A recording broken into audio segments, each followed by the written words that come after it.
오소서. 이곳을 주목하소서. 주를 향한 노래가 꺼지지 않으니 하늘을 열고 보소서.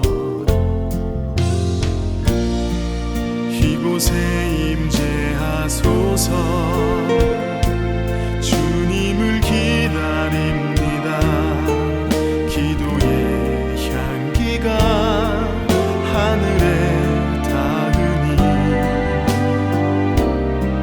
주여 임재하여 주소서.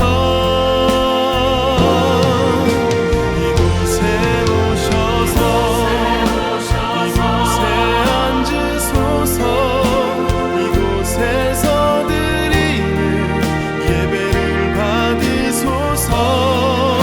주님의 이름이 주님의 이름만이 오직 주의 이름만 이곳에 있습니다. 이곳에 오셔서 이곳에 앉으소서. 이곳에서 드리는 예배를 받으소서. 주님의 이름이 주님의 이름만이 오직 주의 이름만 이곳에 있습니다.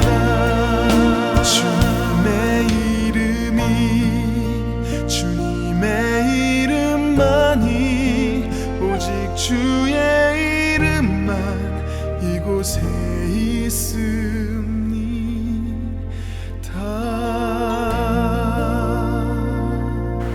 우리 함께 내 눈 주의 영광을 보내 찬양 부르겠습니다.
함께 우리의 신앙을 고백하겠습니다.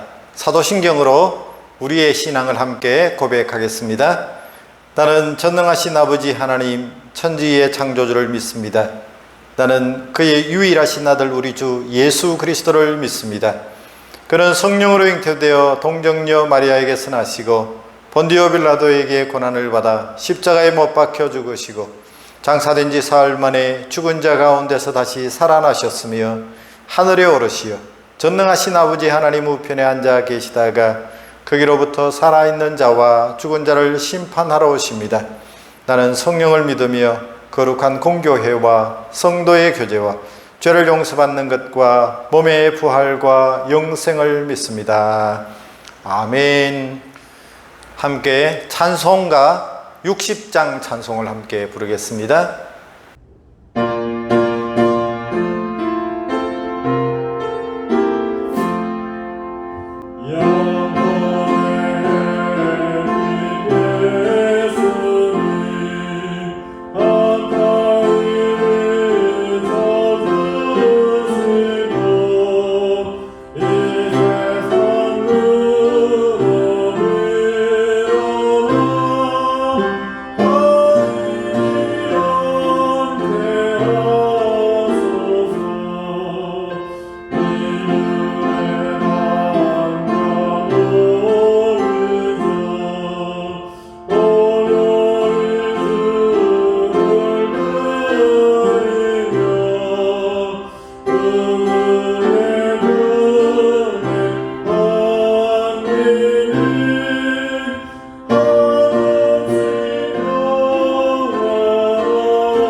하나님의 말씀 성경을 봉독하겠습니다.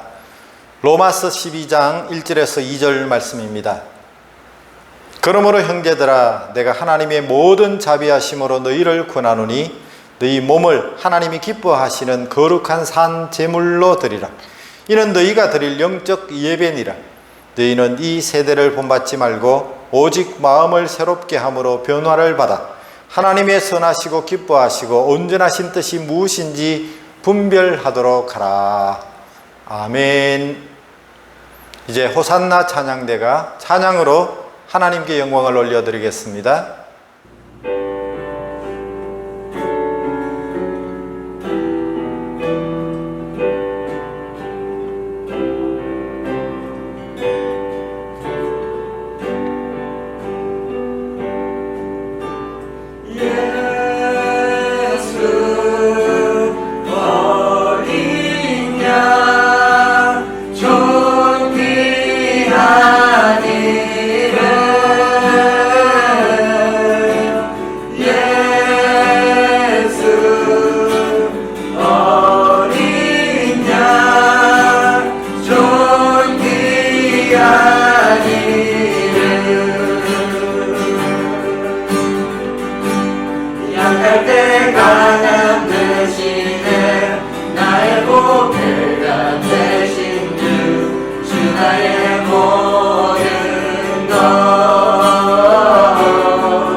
십자가 죄사하셨네.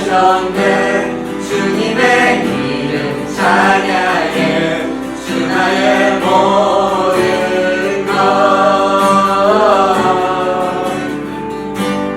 쓰러진 나를 세우고 나의 빈잔을 채우네.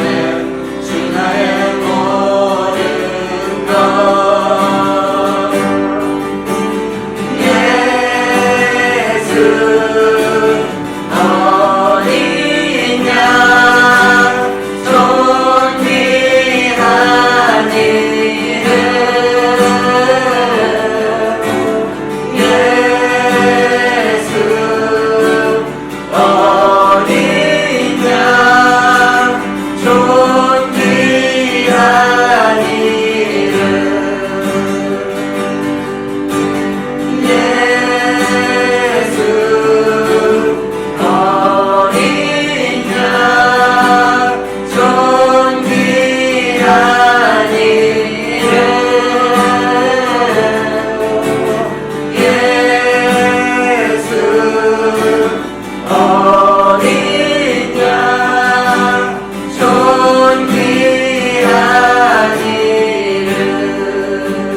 우리 하나로 교회는 지난 4주간 동안 함께 모여서 예배를 드리는 현장 예배를 잠시 중단했었습니다. 제가 하나로 교회 부임해서 또 제 부족함 때문에 2주간 아예 예배조차 드릴 수가 없었고, 세 번째, 네 번째 주일은 비록 영상 예배를 다시 드리긴 했지만 제 인생 가운데 또 제가 목회를 하는 가운데 참 초유의 일이 있었습니다. 예배가 다시 회복되기를 그토록 간절히 원했던 제 마음을 지금까지 제가 살아온 삶을 간단하게 말씀을 드리면서 여러분의 이해와 함께 또 목회자의 심정을 좀 설명을 드렸으면 좋겠습니다. 저는 4대째 예수 믿는 집안에서 태어났습니다. 모태신앙인으로 지금껏 살아오면서 주일에 예배를 드리지 못하거나 교회를 안 간 적이 없었습니다. 초등학교 때 운동의 날짜만 잡으면 계속 비가 왔습니다. 그래서 연기하다 결국은 일요일에 운동회를 하게 되었습니다. 그 주일에 운동회를 하게 되었을 때에 저는 운동회를 참석했을까요? 아니면 교회를 갔을까요? 교회 갔습니다. 제가 고등학교 2학년 때에 수학여행을 3박 4일로 설악산을 다녀왔습니다. 그런데 그 3박 4일 일정 가운데 주일이 끼어 있었습니다. 처음에는 가지 않으려고 했습니다. 하지만 평생 한 번밖에 없는 추억을 포기할 수도 없고, 또 학교 교지를 만드는 편집장이 저의 친구였는데 그 잡지에 수학여행을 다녀와서 제게 기행문을 좀 써달라고 부탁을 해서 고민 끝에 가기로 결정을 했습니다. 수학여행 기간 중에 주일 아침이 밝았습니다. 그 설악산 여관에서 교회를 다니는 기독 학생들 몇 명이 모여서 예배를 드리려고 사전에 교회 집사님으로 알고 있던 선생님께 예배를 좀 인도해달라 그렇게 부탁을 드렸는데, 당일 아침에 선생님께서 엄청난 부담감 때문인지 나타나지를 않았습니다. 결국 우리 학생들끼리 예배를 드렸습니다. 그 당시에 기독학생들의 모임에 리더를 하고 있던 한 친구가 예배를 인도를 했는데, 나중에 그 친구가 오랜 뒤에 제가 목사가 되어 해외여행을 하는 중에 우연히 만나게 되어졌는데, 베트남 호치민에서 그 한국의 플랜트 회사의 지사장을 하고 있었는데 가장 그곳의 큰 한인교회의 장로님이 되셨고, 그의 아내는 제가 대학 다닐 시절에 선교단체의 제 후배였습니다. 얼마나 반가웠는지 모릅니다. 제가 대학을 다닐 때에 주일 아침 식사를 하면서 우연히 꺼낸 대화가 아버지의 노여움을 사게 되었습니다. 괜한 이야기를 제가 꺼내가지고 그것이 가정에 큰 소동이, 분란이 되었습니다. 제가 그 당시에 주일학교 교사를 하고 있었는데 도저히 그 주일학교 예배에 참석할 수가 없었습니다. 또 2부 순서에 제가 맡은 것이 있었는데 하는 수 없이 참석을 하지를 못했습니다. 하지만 11시에 드리는 그 어른 예배는 참석을 해서 아침에 그렇게 분란이 되었던 아버지의 설교하는 그 예배를 참석했습니다. 군대에서 있었던 일입니다. 주일에 전투태세, 그러니까 비상이 걸렸습니다. 예배에 참석할 수가 없었습니다. 얼마나 마음이 아프고 속이 상했는지 모릅니다. 그 비상이 해제되자마자 제가 한 일이 있다면 바로 교회로 달려가는 것이었습니다. 제 인생의 주일에 예배 드리는 것은 철칙이었고 생명같이 소중한 것이었습니다. 제가 대학에 들어가서 선교단체에 몸을 담고 있으면서 배우는 그 소그룹 모임, 제자훈련이 너무너무 좋아서 1학년임에도 불구하고 교회에 가서 고등학생들을 붙들고 훈련을 시켰습니다. 왜 제가 어린 시절부터 고등학교 때까지 열심히 교회를 다녔는데 교회는 왜 이런 프로그램을 가지지 못했을까? 그런 고민을 하고 있었는데 대학을 다니다가 대학 도서관에서 우연히 본 그 당시에 빛과 소금이라는, 지금 또 발행되고 있습니다만 기독교 잡지를 보게 되어졌는데 그곳에 소개된 사랑의 교회 소식을 들었습니다. 그 사랑의 교회 담임 목사님이신 옥하는 목사님은 제자훈련으로 참 유명하신 분입니다. 그 제자훈련 프로그램을 교회에 적용하는 것을 보면서 내가 선교단체의 간사가 되지 아니하고 목회자가 되어야 되겠다 하는 그런 결심을 하게 됐습니다. 제가 신학교를 다니면서 룸메이트로 바로 그 사랑의 교회 전도사님과 함께 생활을 하게 되어졌는데, 제가 졸업을 앞두고 또 대구의 한 교회를 교육전도사부터 섬기게 되었는데 그 교회가 바로 또 제자훈련하는 교회의 모델이었고, 열심히 참 부교육자들이 한 마음이 되어서 똘똘 뭉쳐서 열심히 제자훈련하는 그런 교회였습니다. 자, 그런데도 불구하고 제가 하나로 교회 부임해서 아직까지 이 제자훈련 시동도 걸지 않고 있습니다. 그토록 생명같이 소중히 여기는 그런 목회 프로그램인 제자훈련을 왜 하지 않고 있을까요? 그 제자훈련 이전에 예배가 더 우선되어야 한다는 생각 때문이었습니다. 우리가 몇 주간 예배를 드리지 못하면서 과연 영상 예배를 드리면서 얼마나 우리 성도들이 주일 예배를 제대로 그렇게 드리고 있을까? 목회자의 노파심일 수도 있지만 참 아쉬운 점이 한두 가지가 아닙니다.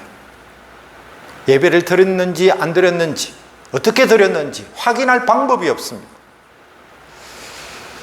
여러분들이 어떤 반응이 별로 없고, 또 예배를 모여서 드리지 아니하면, 온라인으로 예배를 드리면 제가 그토록 우리의 예배의 헌금도 중요한 한 부분이라고 말씀을 드림에도 불구하고 헌금도 하지 않습니다. 아, 목사가 헌금 때문에 예배를 강조하는구나. 여러분, 그렇게 오해하지 않았으면 좋겠습니다. 저는 예배가 얼마나 소중한지 모릅니다. 그 예배에 지금까지 목숨을 걸다시피 그렇게 살아왔습니다. 제가 지금까지 살아오면서 또 한국에서 목회를 하다가 이 필리핀에 와서 선교 사역을 감당하면서 참 많은 일들이 있었지만 그럼에도 불구하고 크게 굴곡 없이 살아올 수 있었던 이유가 저는 제가 예배를 소중히 여겼기 때문이라고 믿습니다. 과거의 이야기를 많이 했습니다. 라떼는 말이야, 뭐 이런 얘기를 자주 하면 꼰대 소리를 듣습니다.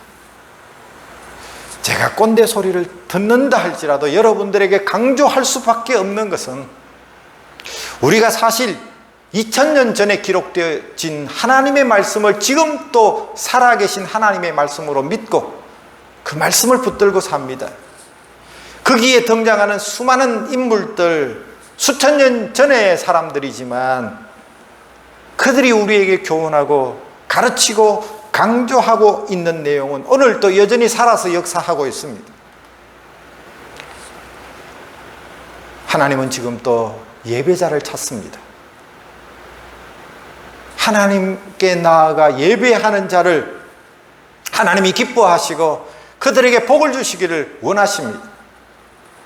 코로나가 많은 것을 빼앗아갔지만 결코 우리가 빼앗겨서는 안 되는 것이 예배입니다. 예배는 생명입니다. 우리가 예배를 드리면 하나님께서 우리를 지켜주십니다. 우리가 예배를 지키면, 거룩하게 지키면 하나님께서 우리를 돌보시고 지켜주실 것이라고 하는 것이 저의 믿음이요 확신입니다. 제가 어쩔 수 없이 한 달 동안 예배를 이렇게 인도하지 못하면서, 다른 목사님들이라면 이런 상황이 어떻게 하셨을까? 세부의 어떤 한 목사님은 몸이 아파서, 물론 코로나 상황은 아니지만 도무지 열이 나서 강단에 설 수가 없어서 의자를 놓고 앉아서 예배를 인도한 적이 있다고 합니다. 한두 명이라도 우리가 나와서 하나님 앞에 예배를 드린다면 목사가 그 예배가 얼마나 귀하고 소중하겠습니까? 그 목사의 심정을 여러분들이 조금이라도 이해해 주시고 알아주셨으면 좋겠습니다.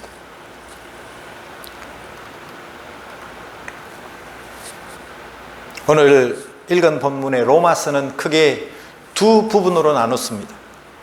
1장부터 11장까지는 오직 믿음으로 말미암아 구원을 얻는다고 하는 그런 구원론에 관한 교리적인 내용을 담고 있습니다. 그렇다면 12장부터 16장까지는 구원받은 하나님의 사람들, 그리스도인들은 어떻게 살아야 하는가? 그리스도인들이, 구원받은 예수 믿는 사람들이 어떻게 살아야 하는지 실천 사항에 대해서 기록하고 있는 내용이 바로 로마서 12장부터입니다. 그 그리스도인의 생활에서 가장 먼저 언급하고 있는 것이 바로 예배입니다. 구원받은 그리스도인에게 있어서 가장 중요한 것이 있다면 그것은 바로 예배라는 말씀입니다. 예배는 영어로 월십이라고 말합니다. 이 월스와 십, 이 말이 합해진 복합어인데, 월스는 가치 있다, 중요하다는 의미이고, 십은 배를 말합니다. 다시 말하면 예배라고 하는 말은 가치 있는 배에 올라타는 것과 같다는 것입니다. 아주 중요한 목적지를 향해서 가는 배가 귀한 것을 담고 지금 떠나는 것과 같다는 것입니다. 하나님께서 우리 인간의 모든 삶 가운데 말로 형용할 수 없는 기쁨과 감격과 은혜와 구원을 주시는 축복의 시간이 바로 예배 시간인 것입니다. 예배는 헬라어로는 프로스큐네오라고 말합니다. 이 프로스라는 말은 앞으로라는 뜻이고, 큐네오는 나아간다는 뜻입니다. 예배는 바로 우리 인간이 하나님 앞으로 가까이 나아가는 시간입니다. 예배는 하나님과의 만남입니다. 그래서 예배의 성공자가 인생의 성공자라는 말이 있습니다. 저는 사랑하는 성도들이 여러분의 인생의 삶이 성공적인 삶을 살기를 원합니다. 하나님이 주시는 형통회복을 누리면서 살기를 원합니다. 그러기 위해서 예배의 성공자가 될 수 있기를 바랍니다. 예배를 통해서 하나님을 만나면 우리의 인생이 얼마든지 달라질 수 있기 때문입니다. 하나님께서 사람을 창조하신 목적이 무엇일까요? 그것은 사람을 통해서 영광을 받으시기 위함이었습니다. 이 목적을 위해서 하나님께서는 자기 형상 곧 하나님의 형상대로 사람을 창조하셨다고 성경이 기록하고 있습니다. 따라서 우리가 하나님을 기쁘시게 하는 사람이야말로 우리의 인생의 목적을 실현하는 것입니다. 너희 몸을 하나님이 기뻐하시는 거룩한 산제물로 드려라. 이는 너희가 드릴 영적 예배니라. 어떤 예배가 영적인 예배입니까? 어떻게 우리가 하나님께서 기뻐 받으시는 예배를 드릴 수 있을까요? 너희 몸으로 제사를 드려야 합니다. 몸으로 산 제물을 드려야 합니다. 구약시대는 제물을 드릴 때에 제물 전체를 드렸습니다. 머리부터 발끝까지 온전히 드렸습니다. 내가 양의 뒷다리를 좋아한다고 뒷다리만 빼놓고 제물로 드리면 하나님께서 받으시겠습니까? 우리의 예배 시간 전체를 하나님께 드려야 합니다. 우리가 찬양을 할 때에도 최선을 다해서 마음과 정성을 다해서 하나님을 찬양해야 합니다. 기도를 할 때에도 우리가 간절한 마음으로 진심으로 그렇게 기도해야 할 것입니다. 예물을 드릴 때도 마찬가지입니다. 하나님의 말씀인 설교를 들을 때에도 우리가 아멘 아멘 하면서 그렇게 받을 때 바로 그것이 하나님께서 기뻐 받으시는 예배의 모습입니다. 이것이 바로 몸으로 산 제사를 드리는 것입니다. 구약시대에 제사를 드릴 때 동물인 경우에 머리를 베어 죽이거나 또는 산비둘기나 집비둘기 경우에는 머리를 비틀어 끊으라고 그렇게 성경이 말했습니다. 자, 목을 베고 비틀라고 하는 것은 철저히 죽이라는 것입니다. 짐승 중에서 더러운 부분은 내장과 정강이입니다. 내장에는 온갖 음식들로 가득 차 있습니다. 하나님께 드리기 위해서 더러운 내장을 깨끗이 하라는 것입니다. 또 정강이를 씻어내야 합니다. 짐승들의 정강이는 언제나 지저분하기 때문입니다. 내장은 눈에 보이지 아니하는 마음의 더러움을 상징하고 정강이는 밖으로 드러난 더러움을 말합니다. 다시 말하면 우리의 몸과 우리의 마음을 깨끗이 하고 하나님께 예배 드리라고 하는 의미입니다. 하나님의 전에 나와서 예배 드리는 것이 귀찮으니까 편한 방법, 편리한 방법을 찾다 보니까 괜히 교회 가면 골치 아프고 부담스럽고 또 인간관계에서 생기는 많은 문제들이 싫어서 교회를 나가지 아니하고 요즘처럼 온라인으로 예배 드릴 수 있으니까 얼마나 좋아졌습니까? 이렇게 신앙생활하는 것이 우리의 신앙의 전부이고 예배가 된다면 과연 하나님께서 기뻐하실까요? 예배는 하나님과 나와의 인격적인 만남입니다. 하나님의 거룩한 공동체인 교회를 통해서 하나님 앞에 나와서 예배를 드려야 합니다. 우리는 영적인 예배를 드려야 합니다. 그래야 하나님이 기뻐 받으시는 예배입니다. 어떻게 하나님을 기쁘시게 하는 예배를 드릴 수 있겠습니까? 하나님을 사랑하는 마음으로 예배를 드려야 합니다. 마음을 다하고 목숨을 다하고 뜻을 다하여 하나님을 사랑하는 마음을 가지고 예배를 드릴 때에 그 예배를 하나님이 기뻐 받으십니다.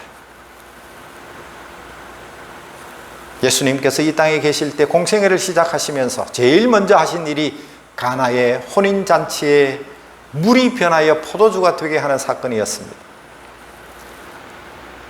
예수님께서 오셔서 잔치집에 큰 문제를 해결해 주실 뿐만 아니라 기쁨을 회복시켜 주셨습니다.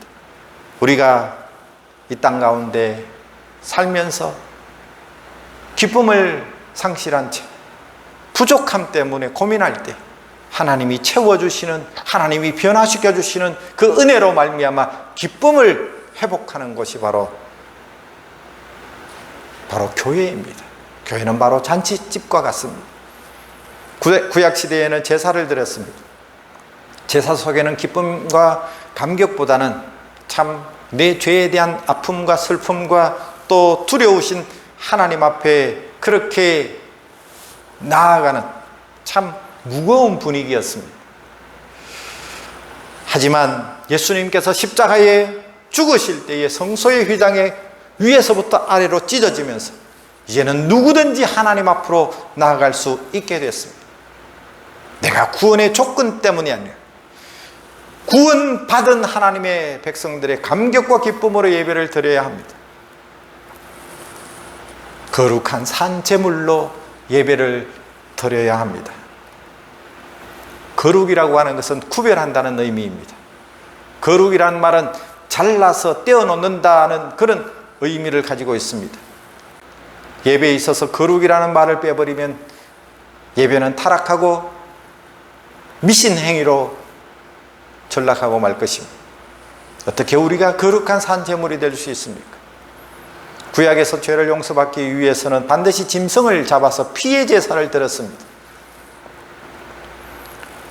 요세푸스의 그 역사가인 요세푸스의 기록에 의하면 구약시대 예루살렘 성전 안에는 하루에 수만 마리의 양이 대신해서 죽었고, 그 성전 안에 들었으면 뿌려진 그 양들의 피냄새가 진동을 했고, 제사장의 옷은 늘 피로 범벅이 되어 있었습니다. 오늘 우리는 피의 제사를 드리지 않습니다. 예수님께서 완전한 피의 제사를 드렸기 때문입니다. 나의 죄 때문에 대신 죽으신 예수님을 바라보면서 보혈의 피를 의지하여 하나님께 나아가는 것이 예배입니다. 구약시대에 성막에서 바쳐졌던 제물은 양이나 염소나 소를 죽인 것이었습니다. 성막에 가져올 때는 흠없고 순전하고 활기차게 살아 있어야 하지만 하나님께 바쳐지기 위해서는 그 짐승은 반드시 죽어야 했습니다. 그러나 오늘 우리들은 나 몸을 죽여서 바치는 것이 아니라 산 그대로 바치라고 말씀합니다. 그 이유는 이미 예수 그리스도께서 우리를 위하여 피 흘려 죽으심으로 우리를 위한 속죄를 단번에 돌려주셨기 때문입니다. 구속받은 성도들은 예수 그리스도 안에서 죽은 자가 아니라 산 자가 되었습니다. 성도들은 성령으로 거듭나서 하나님 앞에 산 자가 되었습니다. 그러므로 성도들은 자기 몸을 산 제물로 바쳐야 합니다. 너희 몸을 하나님이 기뻐하시는 거룩한 산 제물로 드려라, 이 말씀은 우리의 일상생활 그 자체가 하나님께 드리는 예배가 되게 하라는 말씀입니다. 우리가 교회에 모여서 예배를 드리는 것도 너무너무 중요하지만 우리가 세상 속에 다시 나아가서 삶을 통하여 그 예배자로서의 삶을 증명할 때에 그 예배가 온전히 이루어지는 것입니다. 교회 안에서 예배로 끝나는 것이 아니라 세상에서의 생활과는 관계가 없는 그런 예배를 드린다면 산제사라고 말할 수 없습니다. A.W. 토저 목사님은 그가 쓴 책에서 날마다 예배하라고 말했습니다. 주일뿐만 아니라 월요일, 화요일, 수요일 우리의 삶 속에 그 예배가 계속되어지지 않는다면 우리는 거룩한 산 제사로 내 몸을 주님 앞에 드리는 그런 예배자로 인정받을 수 없을 것입니다. 월요일 아침에 출근해서, 여러분의 직장에서, 여러분의 사업터에서 하나님께서 이곳에 계시니 온천하는 그 앞에서 잠잠할지어다, 이렇게 선포하고 고백할 수가 없다면 우리가 주일에 아무리 예배를 잘 드렸다 할지라도 진정한 예배가 아니라는 것입니다. 주신 말씀을 붙잡고 영적인 전쟁터에 나아가서 싸워 승리함으로써 몸으로 산제사를 드리시는 우리 모든 성도가 되기를 바랍니다. 거룩한 예배를 드리기 위해서 몇 가지 여러분들에게 부탁을 드립니다. 여러분, 예배를 드리러 나올 때에 준비한 마음으로 나올 수 있기를 바랍니다. 예배 정해진 시간보다도 일찍 나와서 기도하고 마음으로 예배를 준비해 주시기를 바랍니다. 우리가 교회에 나올 때, 예배를 드리기 위해서 나올 때 예물을 반드시 준비할 수 있기를 바랍니다. 꼭 많은 예물이 아니더라도 구별하여 그렇게 준비할 수 있기를 바랍니다. 예배를 보는 자가 아니라 드리는 자가 되었으면 좋겠습니다. 은밀하게 예배를 본다는 의미도 틀린 얘기는 아니지만 예배는 드리는 것입니다. 내 몸과 마음을 드려서 하나님 앞에 거룩한 산 제물이 되어야 하는데 드림은 없고 그냥 예배를 구경하는 사람들이 많습니다. 아이고, 오늘 찬양은 참 잘하는구나, 못하는구나, 기도는, 설교는, 그러면서 점수를 매기고 있다면 그것은 하나님이 기뻐하시는 예배자가 아닐 것입니다. 여러분, 모든 공예배에 참석할 수 있다면 꼭 반드시 참여할 수 있기를 바랍니다. 누가 이 강단에서 말씀을 전하든지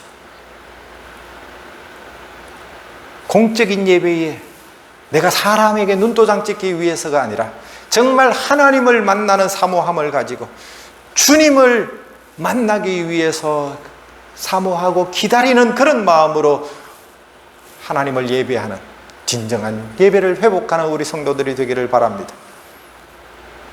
우리가 예배의 방해를 막아야 합니다. 예배를 드리지 못하도록 악한 마귀는 얼마나 우리를 시험하는지 모릅니다.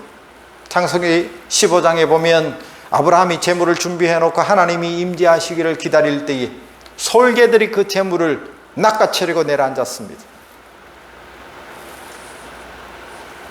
지금 또 우리의 마음을 빼앗아가려고, 우리가 예배를 드리지 못하게 만들려고 얼마나 사탄은 우리 가운데 역사하는지 모릅니다. 괜한 걱정거리를 만들고 염려하게 만듭니다. 의심을 하게 만듭니다. 혹시 내가 교회 올 때 가스불을 껐는가? 내가 문을 안 잠그고 온 건 아닌가? 예배를 드리는 중간에도 끊임없이 악한 마귀는 우리의 예배를 방해할 때가 있습니다. 아브라함은 하나님 앞에 드리는 제사 가운데 이 솔개를 다 쫓았습니다. 우리도 예배를 막거나 방해하는 요소가 발생하더라도 모든 것을 이겨내는, 극복하고 예배를 온전히 드리는 그런 예배의 성공자가 되시기를 바랍니다. 예배는 축도로 맞춰지는데 그 축도까지 꼭 들으시기를 바랍니다. 레위기 9장 22절에서 24절을 보면 아론이 백성을 향하여 손을 들어 축복함으로 속죄제와 번제와 화목제를 마치고 내려오니라. 모세와 아론이 회막에 들어갔다가 나와서 백성에게 축복하며 여호와의 영광이 온 백성에게 나타나며 불이 여호와 앞에서 나와 제단 위에 번제물과 기름을 사란지라. 온 백성이 이를 보고 소리 지르며 엎드렸더라. 아론이 백성을 향해서 손을 들어 축복했습니다. 오늘의 목회자가 성도들을 향해서 손을 들고 기도하는 것과 같습니다. 예배는 유종의 미를 거두어야 합니다. 축도 마치기 전에 나가는 분은 참 어떻게 보면 어리석은 사람입니다. 현대인들의 제일 큰 병이 뭔지 아십니까? 모르는 병이랍니다. 잠이 안 오는데 왜 안 오는지 모릅니다. 집이 싫은데 왜 싫은지 모릅니다. 남편이 싫어지고 아내가 싫어졌는데 왜 싫어졌는지 자신도 모르겠다는 겁니다. 아프기는 아픈데 무엇 때문에 아픈지 알 수 없는 것. 참 이런 답답한 일이 어디 있겠습니까? 괜히 살기가 싫어집니다. 왜 싫은지 모릅니다. 스트레스를 받는데 어디에서 왔는지 모릅니다. 공부하기 싫어집니다. 왜 공부하기 싫은지를 모릅니다. 오늘 현대인들의 문제는 다 몰라요. 모르는 것입니다. 왜 모르는지 아십니까? 인간이 어디에서 왔는지를 모르기 때문입니다. 인간은 하나님께로부터 왔습니다. 하나님을 만나야 인간의 해답이 나옵니다. 인간이 행복하게 사는 길은 우리를 이 땅에 보내신 하나님께로 돌아갈 때 진정한 행복을 경험하게 되어집니다. 하나님을 만나는 방법이 예배입니다. 하나님을 만나는 장소가 바로 교회 공동체입니다. 하나님 앞에 나아가 예배를 드릴 때에 인생의 모든 답을 찾을 수 있습니다. 행복한 삶을 살아갈 수가 있습니다. 신학자였던 칼 바르트는 예배는 가장 중요하고 가장 긴급하고 가장 영광스러운 행위이다, 그런 말을 했습니다. 우리 인생 가운데 가장 중요하고 가장 긴급하고 또 가장 영광스러운 것이 바로 예배입니다. 예배를 대충 드리지 마십시오. 예배를 통해서 하나님의 임재를 체험하십시오. 예배를 통해서 감동과 감화를 받습니다. 예배를 통해서 우리의 인생이 변화되어집니다. 예배가 살아야 교회가 삽니다. 예배가 살아야 교인들이 삽니다. 예배가 습관화되고 형식화되고 죽어 있으면 교회도 죽고 교인들도 죽습니다. 예배의 회복 없이는 삶의 회복이 없습니다. 예배의 회복이 없이는 여러분의 가정의 회복도 없습니다. 예배의 회복이 없이는 결코 교회의 부흥도 없습니다. 예배는 생명보다 소중합니다. 여러분, 교회 생활, 가정 생활, 사회 생활, 이 중에 가장 우선되고 중요한 것이 뭘까요? 저는 감히 말합니다. 우리가 하나님 앞에 드리는 이 예배 생활, 교회 생활입니다. 그래야 여러분의 가정도, 여러분의 직장도, 여러분의 하는 사업도 하나님이 주시는 복으로 형통합니다. 하나님이 가장 기뻐하시는 예배를 드리고 우리의 영혼과 육체가 복을 받고 쉼과 안식과 재충전, 충만해지는 곳이 바로 교회입니다. 유대인들이 우리가 안식일을 지킨 것이 아니라 안식일이 우리를 지켰다고 그렇게 말합니다. 여러분, 주일마다 하나님 앞에 나오셔서 하나님을 예배할 때에 하나님께서 우리의 생명을 지키시고 우리의 가정을 지키시고 우리의 모든 일들을 지키시고 인도하시고 축복하시리라고 저는 믿습니다. 그런 성공적인 예배자가 될 수 있기를 주의 이름으로 간절히 축원합니다. 기도하겠습니다. 하나님 아버지, 우리를 통해서 지금 또 우리의 드리는 예배를 기뻐 받으시며 영광 받으시기를 원하시는 주님이심을 우리가 깨닫고 날마다 우리가 모이기를 힘쓰게 하시고 주님 앞에 예배하는 그런 예배자들이 다 되어질 수 있도록 인도해 주옵소서. 예수님의 이름으로 기도하옵나이다. 아멘. 이제 다 같이 찬송가 134장 찬송을 부르시면서 준비하신 예물을 주님 앞에 드리도록 하겠습니다.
교회 소식을 전하겠습니다.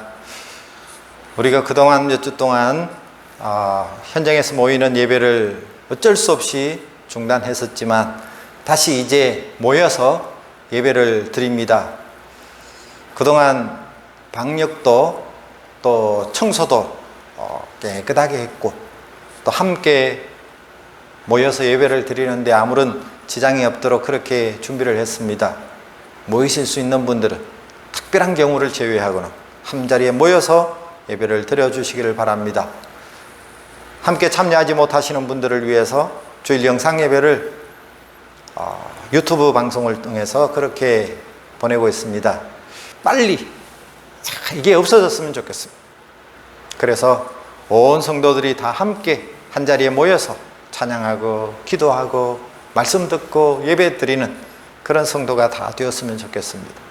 우리 교회가 하고 있는 153 운동, 1시간 기도, 5가지 감사, 3번에 크게 웃는 이 운동을 매일매일 우리가 실천해 주시기를 바라고, 매일 아침마다 업데이트되는 공동체 성경 읽기 열심히 참여해 주시기를 바랍니다. 지금 여전히 우리가 큰 집회나 모임을 가질 수가 없어서 코스타 필리핀 우리 청소년들 또 청년 대학생들을 위한 코스타 필리핀이 10월 1일부터 2일까지 오후 7시에 유튜브 방송과 또 줌을 통해서 집회가 이어집니다. 우리 교회에 속한 여러분들의 자녀들 또 청년 대학생들 많이 이렇게 참여할 수 있도록 그렇게 도와주시면 좋겠습니다. 온라인 헌금으로 예배 가운데 헌금하실 수 있습니다. 우리 교회 안수 집사님이신 양혁 집사님은 지난 목요일 아침에 한국으로 귀국하셨습니다. 그래서 또 더욱 세밀한 건강 체크를 받으시고 건강을 회복하신 다음에 다시 세부로 돌아오실 터인데 여러분들 기도 많이 해주시기를 바라고, 지금 많이 건강이 회복되고 좋아지셨지만 깨끗하게 그렇게 회복되어져서 우리가 함께 믿음 생활하는데 앞장서서 그렇게 섬기실 수 있는 귀한 집사님 되어졌으면 좋겠습니다. 이제 드린 예물을 위해서 그리고 목회 기도를 하나님 앞에 드리도록 하겠습니다. 하나님 아버지 감사합니다. 거룩하고 복된 날 우리를 위해서 구별해 주시고 또 한자리에 모여서 우리가 함께 예배 드릴 수 있도록 인도해 주신 것을 감사합니다. 오늘 또 어쩔 수 없는 형편 때문에 또 이 영상 예배를 드리고 있는 우리 사랑하는 성도들 한 사람 한 사람이 정말 오늘 주신 말씀과 같이 예배를 소중히 여기며 생명같이 여기며 평생토록 하나님을 예배하며 하나님을 영화롭게 하는 삶을 살아가는 성도들이 되어지게 도와 주옵소서. 나 자신을 거룩한 산 제물로 주님 앞에 드려지는 그런 예배자가 되어지게 도와 주옵소서. 하나님께서 우리 한 사람 한 사람을 보실 때 정말 하나님이 찾으시고 하나님이 기뻐하실 만한 그런 예배자가 되어져서 우리가 일평생 살아가는 동안에 하나님과 동행하며 하나님과 교제하며 믿음으로 승리하며 살아가는 우리 모든 성도들 되게 하여 주옵소서. 오늘도 주님 앞에 귀한 예물을 구별하여 드립니다. 하나님, 그 예물 속에 담겨있는 우리가 마음과 정성을 다하여 주님을 사랑하는 마음을 받아주시고 그 심령 가운데 하나님만이 주시는 위로와 평안과 기쁨으로 충만하게 채워주시고 우리가 이 세상 살아가는 데 있어서 필요한 것들이 많이 있지만 무엇보다 하나님의 은혜를 물붓듯이 우리에게 부어주시고 성령으로 충만케 하셔서 우리가 조금도 낙심되거나 실족하지 아니하고 오직 믿음의 주여 온전케 하시는 하나님만 바라보며 믿음으로 달려가는 우리 모든 성도들 되게 하여 주옵소서. 하나님 아버지, 우리가 일평생 하나님을 높여드리고 영화롭게 하는 삶을 살아갈 수 있도록 우리의 몸에 건강도 허락해 주시고 우리가 하는 모든 일들도 간섭해 주시고 우리의 가정을 축복하시고 지켜주시고 또 우리의 가정을 통해서 자라나는 다음 세대가 믿음의 세대요 하나님을 기쁘시게 하는 그런 우리의 귀한 믿음과 신앙을 계승받아 더 귀하게 아름답게 쓰임받는 하나님의 사람들이 다 되어지게 도와 주시옵소서. 건강이 부족한 자에게 건강을 주시되 회복의 은혜를 주시고 치유의 은혜를 허락하여 주시옵소서. 하나님 아버지, 우리 사랑하는 성도들이 아직도 한국 땅에서 이 세부로 돌아오지 못하는 성도들도 있습니다. 그들의 형편과 처지를 주님께서 기억하여 주시고 어느 곳 어떤 형편에 있든지 하나님과 멀어지지 아니하고 예배자로 살아갈 수 있도록 은혜를 베풀어 주시옵소서. 하나님, 이 땅에 남아서 열심히 믿음을 지키며 신앙생활하는 우리 사랑하는 성도들을 격려해 주시고 힘을 다하여 주시고 하나님을 의지할 때에 하나님께서 그 심령들마다 하나님의 놀라우신 은혜로 충만하게 채워 주시옵소서. 하나님 아버지, 우리 하나로 교회를 사랑하여 주시고 하나님을 섬기는 아름다운 공동체 되어지게 하시고 하나님이 부어주신 사랑이 넘쳐서 이 지역 사회를 살리고 또 회복시키시는 하나님의 선한 도구가 되어질 수 있도록 은혜를 베풀어 주시옵소서. 감사를 드리며 우리 구주 예수 그리스도 이름으로 간절히 축복하며 기도하옵나이다. 아멘. 이제 함께 공동체 주제 찬양, 교회 찬양을 함께 부르겠습니다.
우리 주 예수 그리스도의 무한하신 은혜와 하나님 우리 아버지의 크고 놀라우신 사랑하심과 성령 하나님의 교통 충만하심이 한 사람 한 사람이 하나님이 기뻐하시는 하나님을 영원롭게 하는 거룩한 예배자의 삶을 살아 하나님의 영광을 드러내며 세상 가운데서도 하나님의 뜻을 이루어드리는 믿음의 승리자들이 되기를 소망하는 사랑하는 모든 주의 백성들 심령 위에와 저들의 가정과 하시는 모든 일들 위에와 세계 곳곳에서 주의 복음을 전가하는 모든 선교사님과 그 사역 위에 이제로부터 영원 무궁토록 항상 함께 있을지어다.